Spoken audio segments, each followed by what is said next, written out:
जब मैंने 2020 के फॉर्म्स फिल किए तो उसके बाद लॉकडाउन हो गया मार्च में।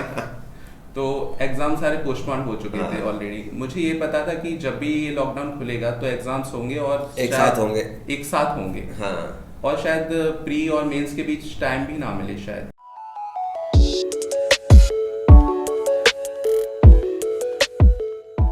दोस्तों, स्वागत है आपका आज के इस इंटरेक्टिव सेशन में, जहां पे मेरे साथ हैं आशीष। और आशीष हमारे क्लासरूम प्रोग्राम के स्टूडेंट रहे हैं। साथ में Ashish is also been a student with JC academy. और आशीष, वेलकम है। यस सर, थैंक बड़े दिनों बाद आप पकड़ाई में आए। You. Yes sir. I hope आपका document verification everything is on track. Yes sir, on track. 19 को मेरा डॉक्यूमेंट वेरिफिकेशन है सर, आरआरबीपीओ के लिए। तो मैं बता दूं आपको, आशीष ने इस साल IBPS RRB clerk, IBPS RRB PO, IBPS clerk, ये फाइनल सिलेक्शन है इनका। और एसबीआई क्लर्क अवेटेड है वेट लिस्ट में। और SBI PO he could clear the pre, he could clear the mains, he gave the interview, वहाँ थोड़ा सा चूक गए। Yes sir. तो आज आशीष से करेंगे बहुत सारी बातें और देखेंगे कि आशीष ने किस तरीके से अपनी ये सक्सेस की जर्नी शुरू करी है। ठीक है, तो आशीष, सबसे पहला क्वेश्चन तो वही है कि थोड़ा हमको अपने बारे में बताइए, आपके एजुकेशन बैकग्राउंड के बारे में बताएं डिटेल में। सर, मेरा पूरा नाम तो आशीष बाबू कश्यप है। ओके। आप जानते ही हैं। और सर, मैंने 10th क्लास किया है 2011 में, यूपी बोर्ड हिंदी मीडियम से किया है। 12th मैंने किया है 2013 में। सर, मेरा ग्रेजुएशन बेसिक साइंस से था, फिजिक्स केमिस्ट्री मैथ। वो मेरा कंप्लीट हुआ है 2016 में विपिन बिहारी डिग्री कॉलेज से। उसके बाद सर मैंने मैथमेटिक्स से पोस्ट ग्रेजुएशन किया है यूनिवर्सिटी कैंपस से, और वो मेरा 2018 में कंप्लीट हुआ। उसके बाद से ही सर मैं बैंकिंग की प्रिपरेशन कर रहा हूँ। तो आपको पीजी के बाद ये लगा कि आपको तैयारी जी। करनी चाहिए कॉम्पिटिटिव एग्जाम? सर, मैथमेटिक्स मेरा बेसिक सब्जेक्ट था, बहुत इंटरेस्ट था सर उसमें, और शायद सबसे स्ट्रॉन्गेस्ट सब्जेक्ट था, इसलिए सर मैंने उसमें फुली कंप्लीट की अपनी एजुकेशन पहले। तो आशीष, थोड़ा बताओ, पढ़ाई में कैसे थे? 10वीं में कितने नंबर आए, 12वीं में कितने सर, नंबर मैं आए? 10th में तो अपने स्कूल में सेकंड टॉपर था बोर्ड एग्जाम्स में, अच्छा। अपने स्कूल से। हाँ हाँ। और सर 12th में काफ़ी अच्छा, तो परसेंटेज मेरी काफ़ी अच्छी आई, लेकिन रैंक में कुछ शायद 11th या 12th रही होगी। लेकिन सर ग्रेजुएशन में एक एवरेज परसेंटेज आई, और पोस्ट ग्रेजुएशन में सर ऑनर्स के साथ मैंने पास किया था पोस्ट ग्रेजुएशन अपना। ऐसा होता है कई स्टूडेंट्स का, जो स्कूल में तो अच्छे होते हैं लेकिन ग्रेजुएशन में थोड़ा ध्यान भटक जाता है या फोकस लूज कर देते हैं, तो मार्क्स। या सर ऐसा हो सकता है, लेकिन सर सब्जेक्ट की भी समझ डिपेंड करती है ना, क्योंकि सर नई चीज़ें आती हैं। हाँ, ये भी हो है। सकता है स्कूल के सिलेबस में वो चीज़ें कम रहती हैं, क्योंकि यूपी बोर्ड में सर सिलेबस थोड़ा अलग रहता है और अदर बोर्ड्स में अलग रहता है। तो सर ग्रेजुएशन में जो बुक्स आती हैं वो थोड़ी अलग हो जाती है, तो हम लोग को सर वो प्रॉब्लम फेस करनी पड़ती है यूपी बोर्ड को खासकर। तो आप झांसी को बिलोंग करते हैं? हाँ सर, पर्टिकुलरली। एकदम झांसी या आसपास किसी और? नो सर, गाँव वगैरह? मेन झांसी से। मेन झांसी से। तो आशीष, आपको ये कब स्ट्राइक करा कि आपको बैंकिंग के एग्जाम्स की तैयारी करनी है? हाँ sir, during my post graduation sir मुझको ये फील हुआ कि आई नीड अ जॉब, और वो सर मुझको बहुत जल्दी से जल्दी चाहिए थी। तो सर और कोई मुझको रास्ता नज़र नहीं आ रहा था, तो मेरा इंटरेस्ट बैंकिंग में ज़्यादा हुआ, क्योंकि सर उस टाइम में फाइनेंशियल इंक्लूजन की चीज़ें बहुत ज़्यादा हो रही थी, Jan Dhan account and other चीज़ें, नोटबंदी भी हुई उस टाइम। तो सर बैंकिंग सेवाओं में मेरा ध्यान कुछ ज़्यादा इंटरेस्ट क्रिएट हुआ। तो सर मुझे लगा क्यों ना banking as a career choose करना चाहिए, वो ज़्यादा बेटर है। तो उसके बाद आप हमारे पास क्लासरूम प्रोग्राम में आए, आपने क्लास ज्वाइन करा। Yes sir. तो कैसा रहा आपका एक्सपीरियंस पूरा लर्निंग का, ज़रा बताएं। सर स्टार्टिंग से बहुत अच्छा रहा, आपके साथ जुड़ा सर। आपके कॉन्सेप्ट्स मुझे बहुत पसंद आते थे, बहुत इजी वे में आप बड़ी बड़ी चीज़ों को भी समझा देते थे। और सर क्वेश्चन को अटेम्प्ट करने का वे ऑफ अटेम्प्ट क्या होना चाहिए, वो आपका सबसे बेस्ट रहा, क्योंकि आपने समझाया कि क्वेश्चन को अटेम्प्ट करने से पहले उसको समझना है कि एक्चुअली वो पूछ क्या रहा है, बता क्या रहा है। और सर सारी जो और भी फैकल्टी मेंबर्स थे उन्होंने भी बहुत हेल्प करी सर। सबका टीचिंग का एक तरीका बहुत अच्छा रहा। तो सर एक जर्नी में भी बहुत एक अहम रोल रहा आप टीचर्स का भी, क्योंकि सर मुझे कभी भी ज़रूरत होती, मुझे याद है मैं आपको मैसेज कर देता था क्वेश्चंस, और आप सर अगले दिन तुरंत मुझे बता देते थे। कोई भी टफ डीआई हो, कोई भी टफ क्वेश्चन हो, अगले दिन मैं तुरंत आपके पास आता था और बताते थे। और सर आपके मॉक्स, कैरियर पावर और जेसी एकेडमी के मॉक्स, वो बहुत हेल्पफुल रहे, उनका कंटेंट बहुत अच्छा रहा। इनफैक्ट आशीष, हमारी पूरी कोशिश होती है कि बच्चों को हर तरीके से हेल्प करें। Yes sir. बट अब एक चीज़ मैंने देखी है कि बच्चे जब यहाँ आते हैं पढ़ने तो शुरुआत में तो बहुत मोटिवेटेड होते हैं जी जी। और 6-7 दिन बाद जब उनको सेटल डाउन हो जाते हैं और रियलिटी चेक होता है जी जी कि यार बैंक में तो ये भी आता है, ये भी आता है। तो आपके संग भी ऐसा हुआ था कि ज्वाइन करने के बाद आपको लगा यार मेरे तो नंबर ही नहीं आ रहे शुरुआत में? हाँ, ऐसा हुआ था। मुझे लगता था कुछ सब्जेक्ट्स मेरे बहुत स्ट्रांग हैं और कुछ बहुत वीक हैं। तो सर जब मैंने स्टार्टिंग में अटेम्प्ट किया तो मैंने पाया कि जिनको शायद मैं अपनी स्ट्रेंथ समझ रहा था उनमें भी मेरे अंदर कोई मतलब कमियां हैं जो मुझे समझ नहीं आ रही हैं। तो आपने 2018 में तैयारी शुरू की थी अपनी? Yes sir. तो 2018 में कोई एग्ज़ाम लिखे थे आपने? हाँ, 2018 में मैंने SBI क्लर्क भी लिखा था, IBPS के एग्जाम्स लिखे थे और RRBs भी लिखे थे, बट इवन मेरा प्री भी क्वालिफाई नहीं हुआ था। तो उस समय फेलियर फेस करा आपने? नो सर, उस समय ज़्यादा मुझको वो लगा नहीं क्योंकि सर ओनली 2 मंथ्स हुए थे मेरी प्रिपरेशन को, तो मैं इतना एक्सपेक्ट नहीं कर रहा था कि होगा। ठीक है, लेकिन सर उसके बाद जब मैंने 2019 में सारे एग्जाम्स दिए फिर से, तो सर फिर भी मेरा प्री क्वालिफाई नहीं हुआ। सिर्फ मेरा IBPS PO का प्री क्वालिफाई हुआ था बट उसका मेंस क्वालिफाई नहीं हुआ। तो यहाँ पे कैसा लगा? तो सर चलो 18 में तो एक्सपेक्टेशंस नहीं थे, 19 में तो आपने तैयारी कर ली, एग्जाम भी लिखे और सिर्फ एक एग्जाम का निकला, वो भी प्री। सर मेरे संग प्रॉब्लम ये हो रही थी कि मैं सर बहुत ज़्यादा अटेम्प्ट कर रहा था और मुझे प्री में मतलब मुझे आता भी था लेकिन मेरे अटेम्प्ट्स ज़्यादा हो रहे थे। तो उस फेलियर से आपने एग्जैक्टली क्या सीखा? एक तो जो आप बता रहे थे कि जी सर, फेलियर से ये सीखा है कि आपको एक्यूरेसी ज़्यादा मैटर करती है एग्जाम्स में। आप जो भी अटेम्प्ट करें बिल्कुल सटीक अटेम्प्ट करें, एक्यूरेसी का बिल्कुल ध्यान रखें और गलत ना करें, क्योंकि नेगेटिव मार्किंग की वजह से ही मेरे स्कोर्स कम हो रहे थे हमेशा। मेरा 1 या 2 नंबर से प्री रुक जाता था या मेंस रुक जाता था। और सर जब IBPS PO का मेंस दिया मैंने 2019 में, तो मैंने एक चीज़ एक्सपेक्ट की कि वहाँ पर सर बहुत अहम रोल होता है क्योंकि वो एक मैटर ही अलग होता है मेंस एग्जाम का। मेंस एग्जामिनेशन में तो स्पीड का भी मैटर ज़्यादा करती ही नहीं है। आपका कंसेप्चुअल नॉलेज, अंडरस्टैंडिंग, आप भले ही मुट्ठी भर क्वेश्चन अटेम्प्ट करें लेकिन सॉलिड करें। तो सर ये समझ आया कि हमको और 20 या 15 दिन में मेंस की प्रिपरेशन नहीं हो सकती है। तो मुझे एक चीज़ ये भी समझ आई कि मेंस की प्रिपरेशन हमको स्टार्टिंग से ही, फर्स्ट डे से ही, जब आप प्री की प्रिपरेशन स्टार्ट कर रहे हो तब से ही आपको मेंस के लिए भी प्रिपेयर होना है ताकि आपको बाद में प्रॉब्लम ना हो। तो आपने कोई स्टडी प्लान बनाया था? यस सर, बिल्कुल स्टडी प्लान बनाया था कि मॉक्स ज़्यादा देना है। अच्छा। एक्यूरेसी और परसेंटाइल पे फोकस करना है, वो ज़्यादा से ज़्यादा हो। अटेम्प्ट्स मैटर नहीं करते हैं, एक्यूरेसी और परसेंटाइल मैटर करता है। और मेंस की प्रिपरेशन फर्स्ट डे से करनी है। अच्छा। Yes sir. क्योंकि कई बच्चे ऐसे होते हैं जो जनरल अवेयरनेस को हाथ ही नहीं लगाते। ये मैंने देखा है कि GA को टच भी नहीं करेंगे और वेट करेंगे कि जब मेरा प्री निकल जाएगा तो फिर मैं GA के नोट्स, कैप्सूल्स इकट्ठे करूंगा और उसको रटने की कोशिश, रटना शुरू कर दूंगा। वो मेरे को लगता है बहुत ही गलत अप्रोच है। जी सर, ऐसा नहीं है सर। जब मैंने 2020 के फॉर्म्स फिल किए तो उसके बाद लॉकडाउन हो गया मार्च में तो एग्ज़ाम सारे पोस्टपोन हो चुके थे ऑलरेडी। मुझे ये पता था कि जब भी ये लॉकडाउन खुलेगा तो एग्ज़ाम्स होंगे और एक साथ होंगे। हाँ। और शायद प्री और मेंस के बीच टाइम भी ना मिले शायद। तो मैंने ये सोचा कि फर्स्ट मुझे सबसे पहले मेंस की प्रिपरेशन स्टार्ट करनी चाहिए, क्योंकि हो ना हो प्री तो निकल ही जाएगा, क्योंकि मॉक्स आप दोगे तो उससे आइडिया लग जाता है क्योंकि आपके परसेंटाइल जो आ रहे होते हैं।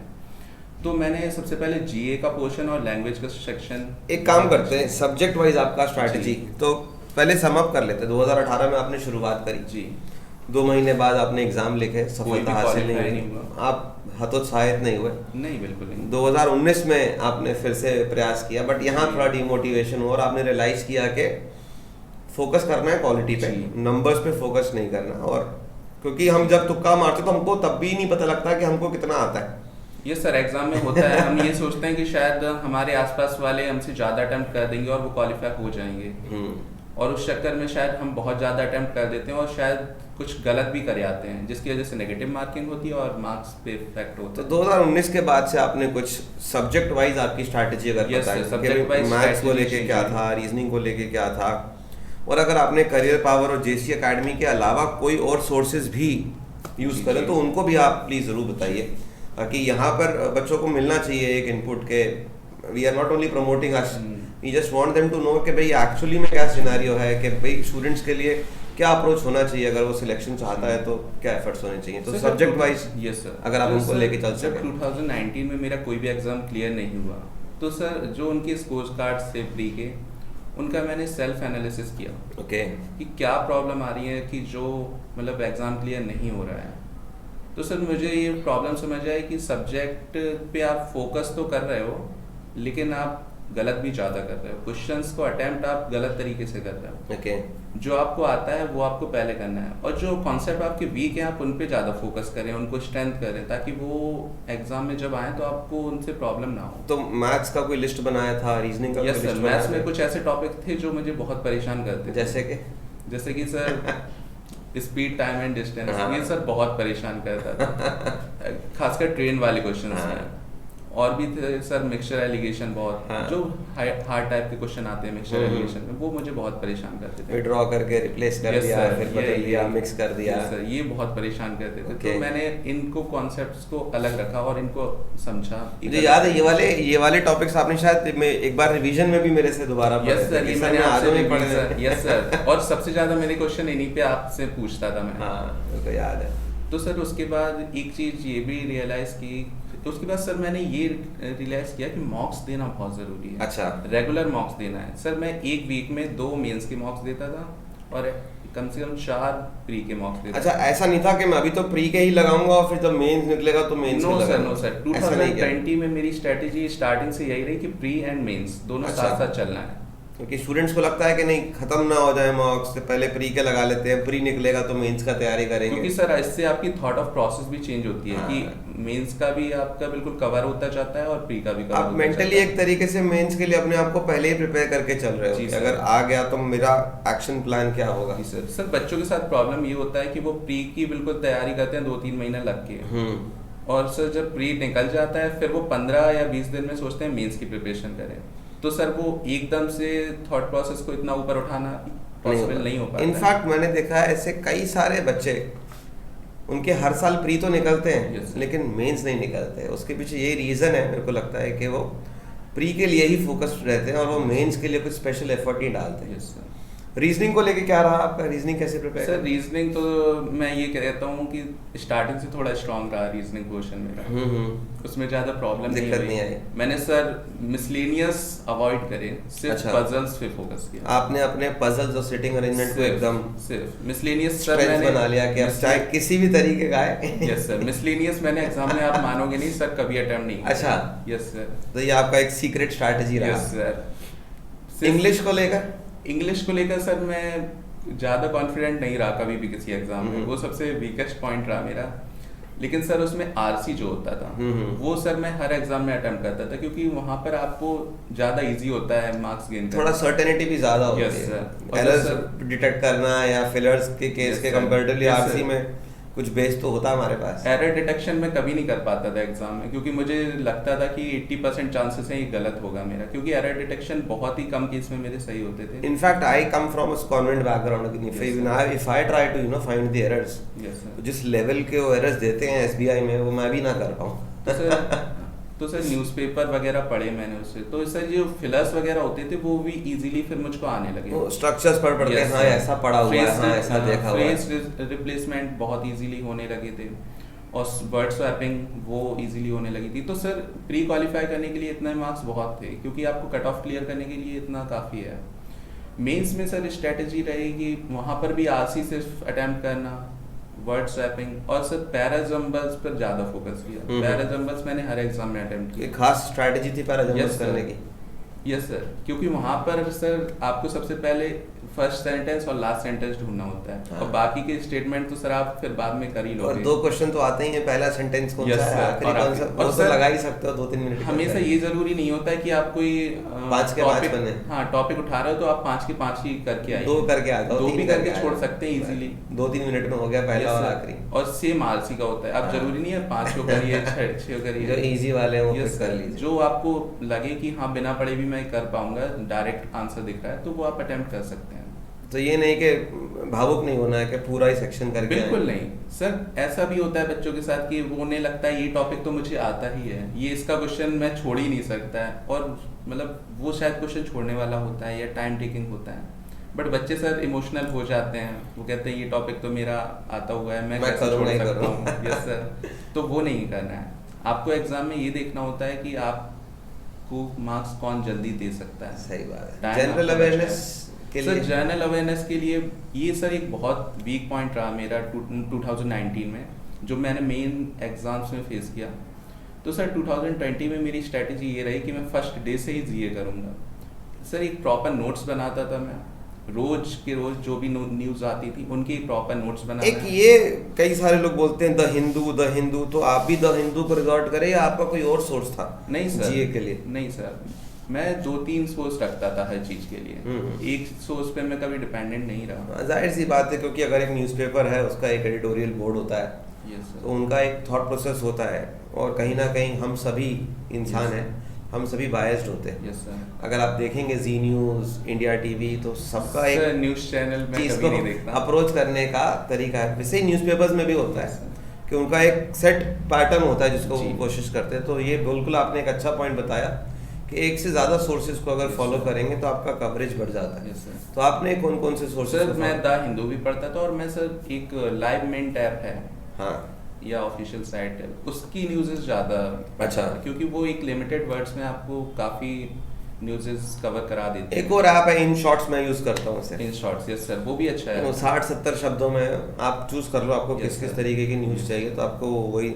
हाँ, तो सर ये दिखाता 2-3 रहेगा। चीज़ें थी जिनसे मैं कवर करता था, और सर प्रॉपर नोट्स बनाता अच्छा, नोट्स डेली के बनाते थे? यस सर, हर टॉपिक के अकॉर्डिंग बनाता था। अच्छा, डेट वाइज नहीं? नो सर, टॉपिक के आप according. Category wise? Yes, sir. Sports का ये चल रहा है, banking news, banking, RBI related news, अच्छा, एसबीआई रिलेटेड तो न्यूज़। ऐसा क्यों? ऐसा करने से क्या बेनिफिट? Sir, क्योंकि मैंने बच्चों को देखा वो डे वाइज बनाते हैं। नो सर, डे वाइज आपने तो कैटेगरी वाइज बना दिया। क्योंकि सर मुझे पता था क्योंकि सर जीए एक ऐसा सेक्शन होता है वहाँ आपको पता होता है किस टॉपिक से कितने क्वेश्चंस आ सकते हैं। जैसे आपको पता है स्पोर्ट्स से रिलेटेड आपको 2 एक या दो आएंगे। यस सर, अपॉइंटमेंट ऑब्जेक्टरीज से रिलेटेड एक दो मिलेंगे। बैंकिंग से आपको ज़्यादा मिल सकते हैं। हाँ। तो आप जब रिवाइज करने बैठते हो ना, तो आप बैंकिंग पे ज़्यादा फोकस करोगे कि इसके क्वेश्चंस में ज़्यादा पढ़ लूँ। वो देखो दोस्तों, कहते हैं ना पुराना चावल हो जाना। तो जिस इंसान ने 2018 में शुरुआत करी हो, 2019 में Yes, sir. फेलियर देखा हो, तो 2020 तक आते आते उसने अपनी स्ट्रैटेजी पूरी पॉलिश कर ली। और यही फ़ायदा है, अगर आप अपने फेलियर से सीख रहे हैं, जैसे कि आशीष ने सीखा, तो मुझे लगता है कि यही सबसे बड़ा लर्निंग है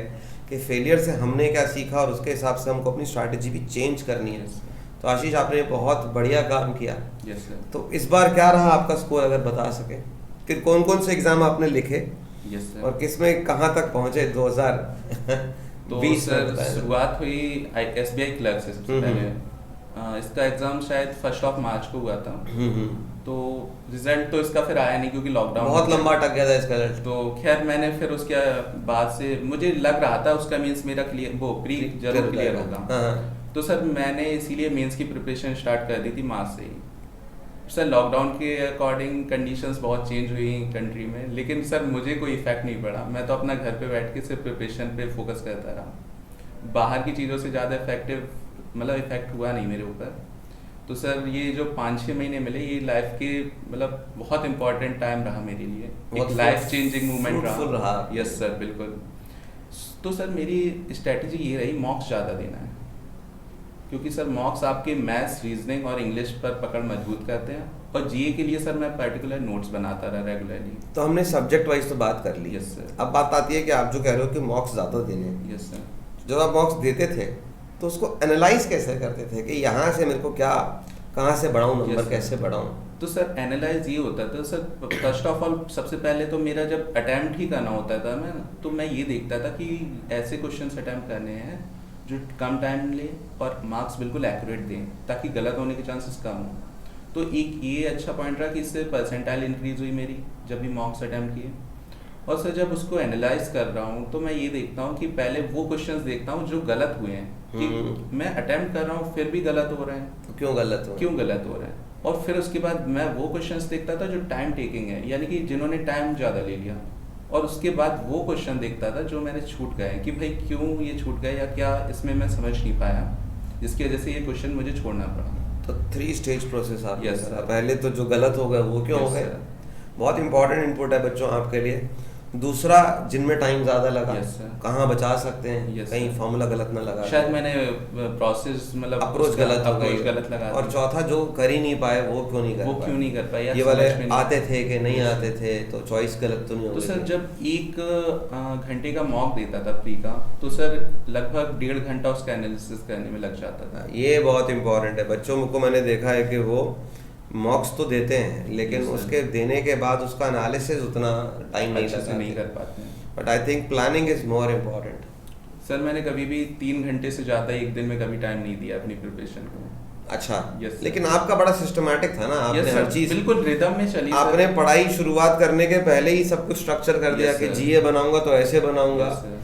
मैथ्स में मेरे को दिक्कत है, रीजनिंग में मुझे ये, Yes, sir. आपको ये भी क्लैरिटी थी कि ये वाले तो मैं हाथ ही नहीं लगाऊंगा, मिसलिनियस sir. में हाथ ही नहीं लगाऊंगा, बिल्कुल सर। क्योंकि बैंकिंग का एग्जाम है तो पजल जो सिटिंग बिल्कुल sir. अरेंजमेंट मेंस में भी आएगी, प्री में भी Yes, आएगी, sir. इसी के कुछ भरोसे ऐसे टॉपिक है ना जो आपको प्री में और as मेन well as दोनों में मेंस में भी मिलेंगे। आपने इंग्लिश का भी वही स्ट्रैटेजी कर Yes, लिया, sir. पैरा जंबल आरसी जो मेंस में भी जो मिलेंगे। मेंस में भी मिलेंगे, तो आपने स्ट्रैटेजी इस तरीके से डिजाइन करी, बहुत बढ़िया।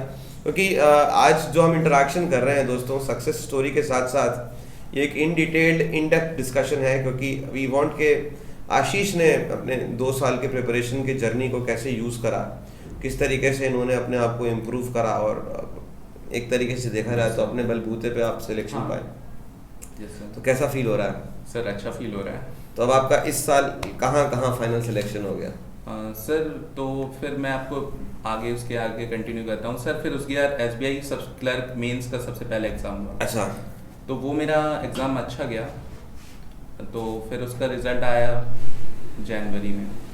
तो उसमें सर मेरा फाइनल लिस्ट में नहीं नाम आया, बट सर वेटिंग लिस्ट में वो नाम था, क्योंकि मेरी कट ऑफ 1.5 मार्क्स से चूक गई थी। अच्छा, ठीक है।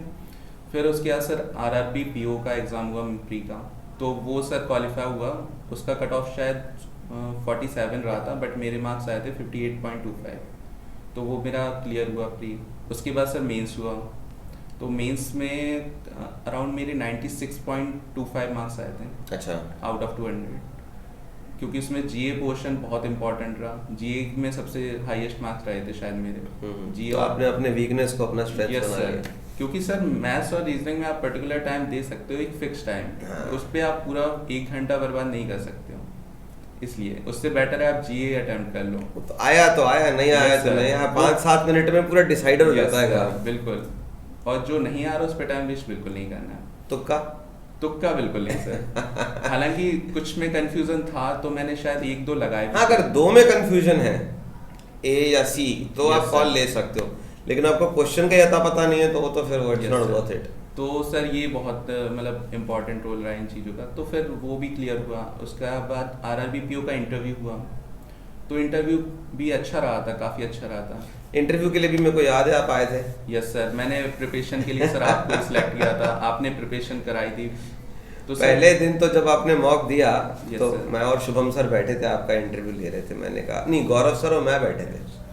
तो गौरव सर हमारे GA के फैकल्टी हैं, शुभम सर हमारे इंग्लिश के फैकल्टी हैं, और सौरभ सर हमारे जो हैं वो रीजनिंग के फैकल्टी हैं, और मैं अकाउंट्स पढ़ाता हूँ Yes, ऐसे। sir. तो मैं और गौरव सर आपका पहला मॉक ले रहे थे। Yes sir.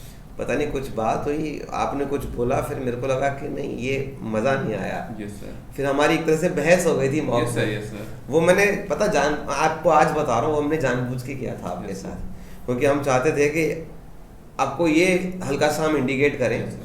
कि एज डिफरेंस बहुत होता है जब हम इंटरव्यू देने जाते हैं। Yes sir.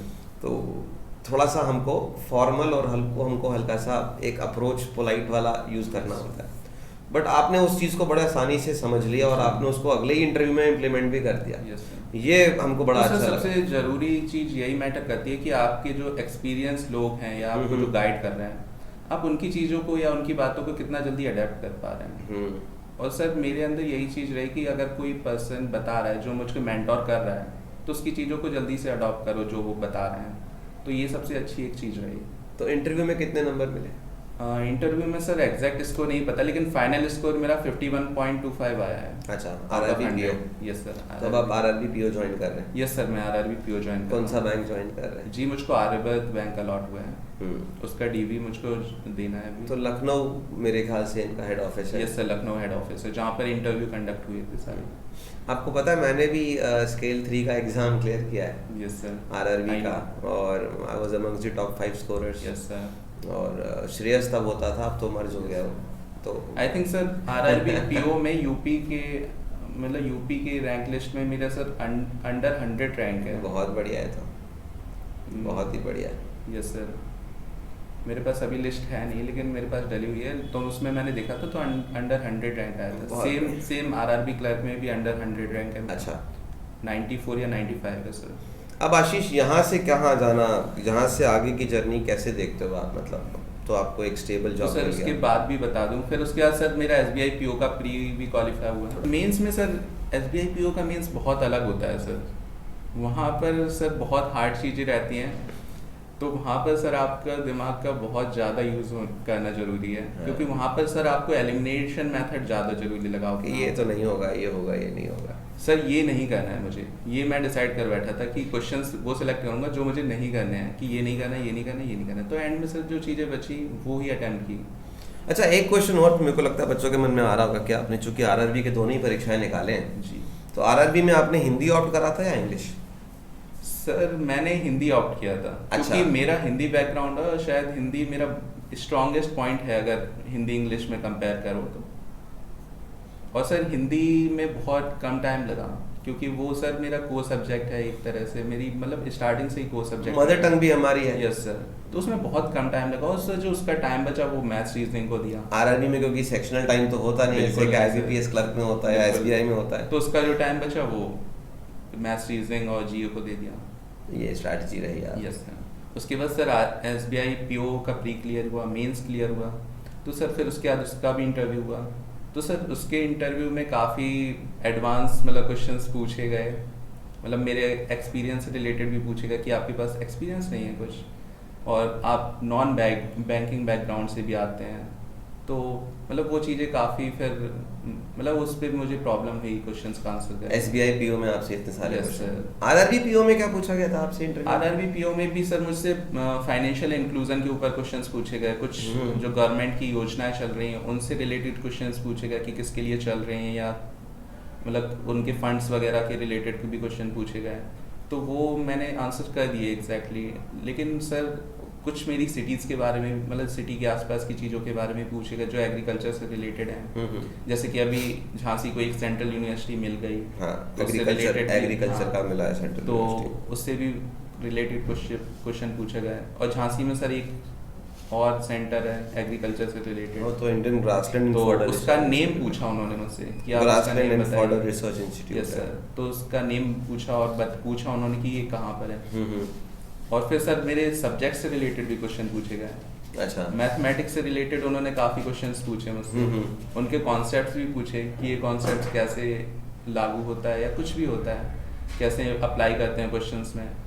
फिजिक्स से रिलेटेड भी क्वेश्चंस पूछे गए मुझसे। मतलब 10-15 मिनट आपका अच्छा चला। यस सर, आई थिंक वहाँ पर जो बैठे थे पैनलिस्ट वो मुझे लगता है हर एक सब्जेक्ट से रिलेटेड थे। जब 5 लोग बैठेंगे Yes, तो sir. जाहिर सी बात है उनका जो नॉलेज का। जी सर, क्योंकि मेरे domain होगा, सब्जेक्ट से बड़ा ही रिलेटेड होगा। भी उन्होंने बहुत डीप क्वेश्चन पूछे जो शायद मैं एक्सपेक्ट ही नहीं कर रहा था ये पूछेंगे। अच्छा जी सर। चलो आशीष, ऑल सेड एंड डन, अब तो जॉब लग गया, Yes, sir. रिलैक्स फील कर रहे हैं। यस सर, बहुत। आगे क्या प्लान है? क्या अगले जब ये job सर लग आगे जाए? यही प्लान है, बैंकिंग में ही आगे और आगे जाना है।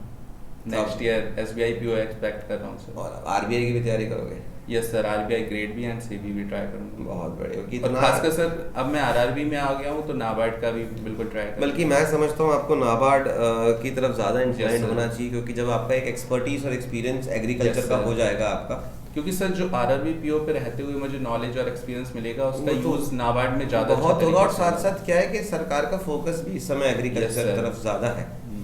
और आप ये देख ही रहे हो, स्पेशलिस्ट ऑफिसर जैसे मैं पढ़ाता हूँ मार्केटिंग वाले बच्चों को, वो यही रोते हैं कि सर एग्रीकल्चर में तो इतनी जॉब्स आती हैं, मार्केटिंग में कुछ नहीं आती। तो एग्रीकल्चर में तो फोकस बढ़ेगा ही। यस सर, एग्रीकल्चर की तरफ ज़्यादा बैंकिंग का रुझान आजकल बढ़ रहा है। सबको पुश ही कर रहे हैं कि एग्रीकल्चर एरिया में ज़्यादा डोमेन में करें। आपका हमारे संग जर्नी थोड़ा सा बता सके, how are we as a team able to help you? Sir आपके साथ जर्नी मेरी 2018 से ही शुरू हुई, तो मुझे लगा कि ठीक है प्रिपरेशन मतलब चलेगी, अच्छा रहेगा, 1 साल में या 2 साल में क्वालिफाई हो जाएगा। लेकिन सर जब 1 साल में क्वालिफाई नहीं हुआ तो मतलब एक तरह से मुझे अपने अंदर भी डीमोटिवेशन सा फील होने लगा। बट सर आप लोगों ने हमेशा ऐसा हम लोगों को फील कराया कि कोई डरने की ज़रूरत नहीं है, अभी नहीं तो नेक्स्ट ईयर ज़रूर निकलेगा। और आप लोगों ने एक मतलब भरोसा भी रखा हम लोगों पे कि तुम ही लोग निकालोगे एग्ज़ाम से, क्लियर करोगे। तो सर वो भरोसा एक हम लोगों के अंदर भी मोटिवेशन लाता है कि सर अगर हमारे मेंटर्स हम लोगों पे इतना भरोसा कर रहे हैं, वो हमको गाइड कर रहे हैं, हमारे फेलियर्स के बाद भी वो हम पे भरोसा कर रहे हैं, तो यानी कि हम लोगों में कैपेबिलिटीज़ हैं जो हम लोगों को दिखाई नहीं दे रही हैं, और बस उन्हीं को हमने पहचाना और फिर उसी पे वर्क किया।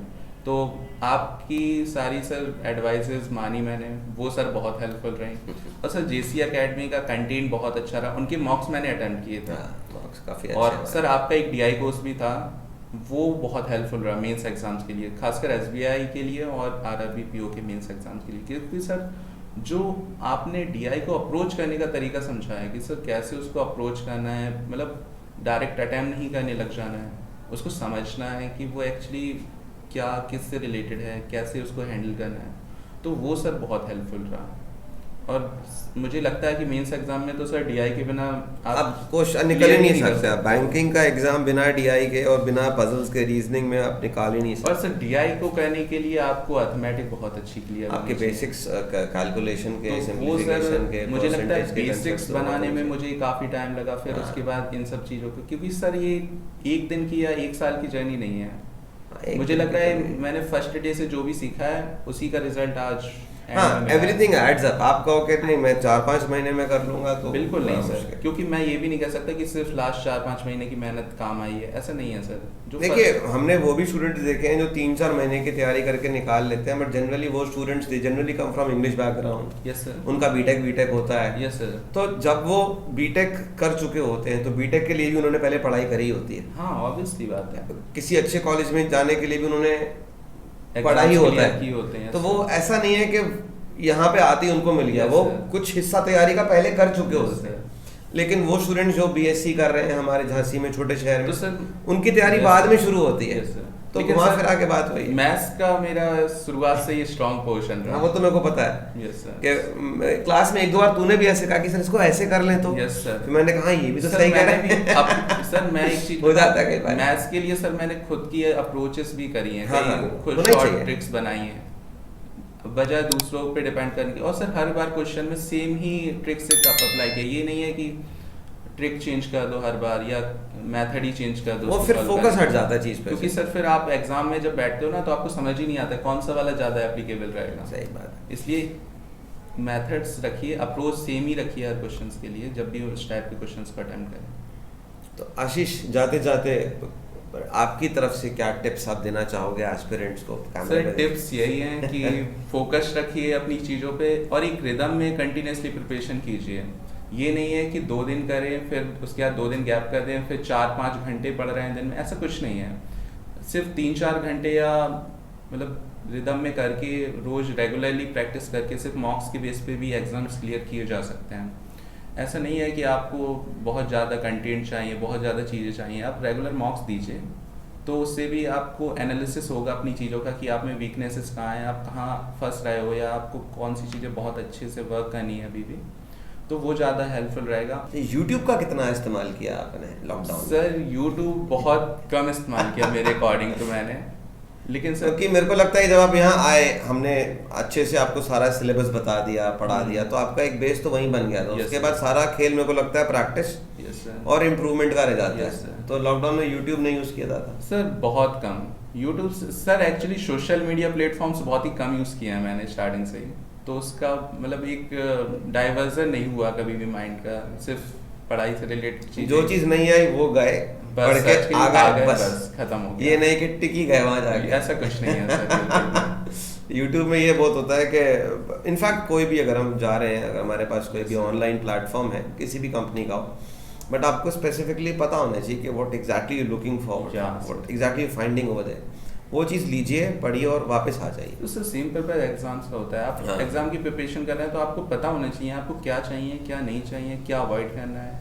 लेकिन बच्चे क्या होता है, कंटेंट बहुत सारा इकट्ठा कर लेते हैं लेकिन पढ़ कुछ नहीं पाते हैं। वो सोचते हैं मेरे पास ये भी कंटेंट हो, इसका भी हो, उसका भी हो। सही बात है। तो ये नहीं करना है। आप दो चीज़ें भी रखिए लेकिन उसको फुली यूज़ कीजिए। लिमिटेड रिसोर्सेज Yes, रखिए sir. लेकिन उसको यूटिलाइज अगर आप मॉक्स दे, आपके पास मॉक्स की आईडी है तो आप लगभग ट्राई कीजिए कि मैं है और मॉक्स उसका दे लूँ, यूज़ कर लूँ। ये तो वही बात आ गई। हम इंटरव्यू शुरू करने से पहले मैं आशीष को बोल रहा था कि रिसोर्सेज से ज़्यादा रिसोर्सफुलनेस होना Yes, ज़रूरी sir. है कि आपके पास जो कुछ भी उपलब्ध है उसको आप एकदम पूरा यूटिलाइज Yes, कर sir. सकें। चलिए आशीष, मज़ा आ गया आपसे बात Yes, करके sir. And wish you all the very best Thank you, future sir. के लिए। आप जाइए यूपी में, आप जाएंगे आर्यव्रत में और Yes, मेरे कुछ 2-3 स्टूडेंट्स और भी हैं। आपने वो ग्रुप अगर ज्वाइन कर लिया हो तो उसमें आप पिंग कर दीजिए। जो भी आपको जगह मिलेगा वहाँ पे आपको आसपास मेरा स्टूडेंट ज़रूर मिलेगा हेल्प करने के लिए। सर कहीं ना कहीं मिलेंगे कुर्सी पर बैठे हुए आपको। तो आपको हेल्प मिल जाएगा कुछ। Yes, अगर sir. रहने करने के लिए कोई भी Yes, अगर sir. आपको सपोर्ट चाहिए तो that is there Yes, sir. And we wish you all the very best Thank you, sir. And thank you so much. And काफ़ी डिटेल डिस्कशन रहा आज। I like to thank JC Academy and Career Power and all the faculty of Career Power and JC Academy, especially Juneja sir, Gaurav sir, Saurabh sir, and Shubham sir, and especially Anurag sir. So Anurag sir, ये आपके लिए, अनुराग sir का भी लग गया है selection, तो वो ऑलरेडी स्टेट बैंक में है अभी। yes sir. तो उन तक मैं आपकी बात पहुंचा Yes दूंगा। sir. To be a part of my journey. Thank you. Okay, bye, thank you.